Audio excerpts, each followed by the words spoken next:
पहुंचकर बेल के साथ बाहर आई क्योंकि वो देश के पहले और दुनिया के तीसरे मोस्ट वांटेड दाऊद इब्राहिम की बहन थी, क्योंकि वो मुंबई की गॉड मदर थी, क्योंकि वो हसीना पारकर थी।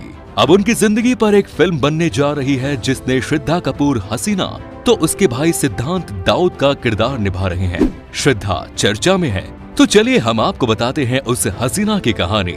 अप्रैल 2007 में एक एफआईआर दर्ज होती है। गार्डन हॉल अपार्टमेंट में उनके घर और आसपास भीड़ जमा होती है। वहाँ पर लोग बात कर रहे हैं, आपा लौट आएगी, आपा के पास भाई है, उन्हें कुछ नहीं होगा। वहाँ खड़े जिस शख्स को भी आप निगाह भर कर देख लेंगे वही अपने हिस्से की आपा सुनाने लगता था।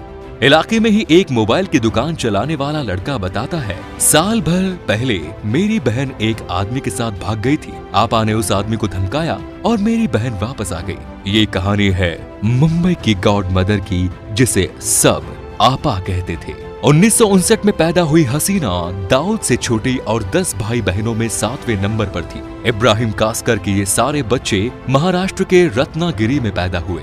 दाऊद ने अपने भाई अब्राहिम कास्कर के साथ डी कंपनी की शुरू की। दाऊद की 4 बहनें थी, सईदा, फरजाना, मुमताज और हसीना, लेकिन उसके धंधे में उसकी किसी बहन के लिए जगह नहीं थी। हसीना के धंधे में आने की कहानी बिल्कुल फिल्मी है।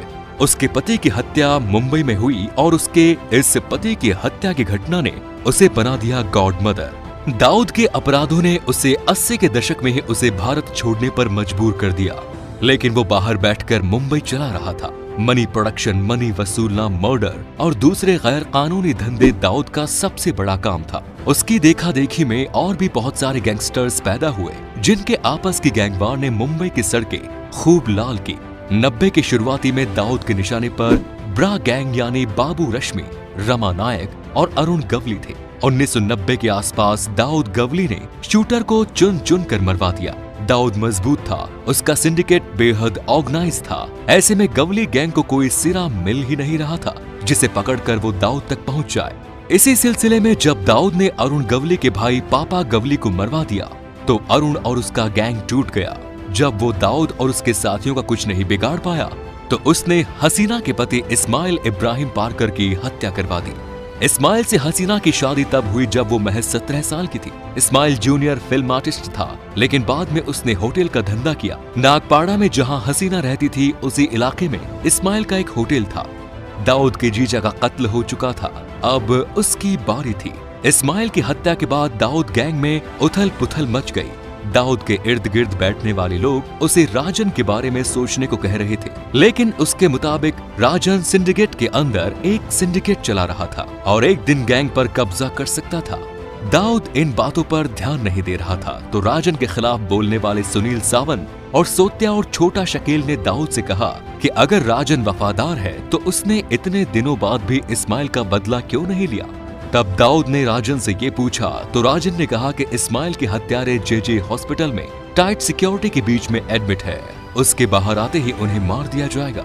सोत्या और शकील ने मौका पकड़ लिया। उन्होंने दाऊद से कहा कि वे इस्माइल का बदला लेना चाहेंगे। दाऊद ने इजाजत दे दी और उन दोनों के पास दाऊद की नजरों में ऊपर उठने का एक अच्छा मौका था। इस काम के लिए उन्होंने यूपी के गैंगस्टर ब्रिजेश सिंह और उसके 2 करीबी शूटर बच्ची पांडे और सुभाष सिंह ठाकुर को अपने पास हायर किया। सबको ऑटोमेटिक हथियार दिए गए। ये पहली बार था जब किसी शूटआउट में AK-47 का इस्तेमाल हुआ। 12 सितंबर 1992 को शूटआउट के कुछ घंटे पहले ही रेकी की गई और फिर हॉस्पिटल में घुसकर शैलेश हलकदर को मार दिया गया, जिस पर इस्माइल की हत्या का शक था। रेकी करने वाले ये नहीं जान पाए कि एक और शख्स दूसरे वार्ड में शिफ्ट कर दिया जा चुका था, वरना वो उसे भी मारने वाले थे। आमतौर पर अंडरवर्ल्ड वाले पुलिस की दुश्मनी से बचने के लिए पुलिस वालों पर हमला नहीं करते थे, लेकिन ये हमला इतना बड़ा था कि इसमें 2 पुलिस कांस्टेबल और एक इंस्पेक्टर की मौत हो गई। इस्माइल का बदला लेने के बाद हसीना अपनी नई मां नागपाड़ा के गार्डन हॉल अपार्टमेंट में शिफ्ट हो गई। यहाँ उसे जो घर पसंद आया था उसने उसका ताला तुड़वा कर रहना शुरू कर दिया और किसी ने उसे शिकायत भी नहीं की। अड्डा जमा और यहीं से हसीना ने क्राइम सिंडिकेट चलाना शुरू कर दिया। दाऊद के भारत से चले जाने के बाद उसकी बेनामी संपत्ति हसीना के नाम आ गई। दाऊद के जाने के बाद हसीना का काम बेनामी संपत्तियों की देखरेख करना था, लेकिन खुद धंधे में आने के बाद हसीना को अब इसमें मजा आने लगा। और वो एक्टिव हो गई। बेशुमार ताकत, अपने इर्द गिर्द एहसानों से दबे लोग, अवैध ट्रांजैक्शन में हिस्सा, मुंबई में हर इमारत बनने से पहले उसकी इजाजत। हसीना को मुंबई पर राज करना भी भा रहा था। वो उसमें डूब चुकी थी। बताते हैं कि दाऊद को ये बिल्कुल भी पसंद नहीं था। उसने कई बार हसीना को मना भी किया, लेकिन हसीना को ये सब करने की जरूरत भी नहीं थी। बहनों को कोई दिक्कत ना हो, इसके लिए दाऊद अपनी चारों बहनों को महीनों करोड़ों रुपए भेजता था, लेकिन हसीना को ताकत की लत लग गई थी और इसका इलाज अब नहीं था। मुंबई में 2006 में जब स्लम डेवलपमेंट अथॉरिटी का बड़ा काम जब जोर शोर से चल रहा था, तब हसीना ने बिल्डर कृष्ण मिल्क शुक्ला और प्रॉपर्टी ब्रोकर चंद्रेश शाह के साथ वडाला में एक छोटा स्लम क्लस्टर डेवलप करने का प्लान बनाया। इसके लिए 1 करोड़ रुपए की जरूरत थी। इन तीनों के पास 1 करोड़ और प्रॉपर्टी ब्रोकर विनोद अलवानी ने पैसे का इंतजाम करने के लिए कहा और विनोद ने एक डेवलपर जयेश शाह की मदद से 1 करोड़ का इंतजाम किया। लेकिन ये प्रोजेक्ट शुरू नहीं हो पाया। जब जयेश ने अपना पैसा वापस मांगा तो विनोद ने उसे 70 लाख रुपए वापस कर दिए, क्योंकि बाकी के पैसे हसीना ने प्रोडक्शन मनी के नाम पर लौटाने से इनकार कर दिया। दिसंबर 2006 को जब विनोद क्राइम ब्रांच गया तो वहां FIR नहीं लिखी गई। फिर दोनों एंटी करप्शन ब्यूरो गए और आरोप लगाया गया कि क्राइम ब्रांच के अफसर अनिल महाबोले राजेंद्र निगम ने शिकायत लिखने से मना कर दिया और उसके एवज में 10 लाख मांगे हैं। 21 अप्रैल 2007 को ये केस एंटी एक्सटोर्शन सेल के हवाले कर दिया गया और हसीना पर हुई पहली FIR। ढेर सारी लीपापोती के बाद जब क्राइम ब्रांच के अफसरों में जांच शुरू हुई तो ज्वाइंट कमिश्नर मीरा वान बाकर की तरफ से सफाई आई कि उनके आदमी मामले की जांच कर रहे थे ताकि पुख्ता जानकारी के बाद शिकायत दर्ज की जा सके। हालांकि 4 महीने की जांच में क्या मिला, इसका कोई जवाब नहीं था। 21 अप्रैल को FIR के बाद हसीना फरार हो गई तो सेशन कोर्ट ने भी पुलिस को फटकार लगाते हुए हसीना को किसी भी हाल में 16 मई तक गिरफ्तार करने के आदेश दिए। हसीना का नेटवर्क इतना तगड़ा था कि उसे पुलिस एक्शन का पता चलने लगा और वो फरार हो गई। क्राइम ब्रांच के अफसरों ने जब हसीना के ठिकानों के बारे में पूछा तो वो हड़बड़ाते हुए कहते थे कि गवाह छोड़िए, कोई इन्फॉर्मर उसके बारे में खबर नहीं देना चाहता। पुलिस इंटरसेप्शन से डर से वो खुद दाऊद से संपर्क में नहीं रहती थी, लेकिन बताते हैं कि उसके पास मैसेंजर का एक नेटवर्क था जो दोनों के टच में आपस में बनाए रखता था। 2007 में क्रिमिनल रिकॉर्ड की वजह से हसीना को दोबारा पासपोर्ट जारी नहीं किया गया, लेकिन आशंका जताई जाती है कि इससे पहले वो देश से बाहर दाऊद से कई बार मिली। टुडे की 2007 में एक रिपोर्ट आई थी। इसके मुताबिक हसीना इलाके में होने वाले हर अवैध धंधे की इन्वॉल्वमेंट होती थी। मुंबई में जितने भी संदेहास्पद ट्रांजैक्शंस होते थे, हसीना का उसमें हिस्सा होता था। इन पैसों के बदले में वो लोगों को कानूनी पचड़े से प्रोटेक्शन देती थी। एक वक्त था जब मुंबई में सरकारी इमारत भी हसीना की इजाजत से बनती थी, उसमें भी हसीना का हिस्सा होता था। लोग अपनी इबादत लेकर हसीना के पास आते थे और वो उन्हें सुलटा देती थी।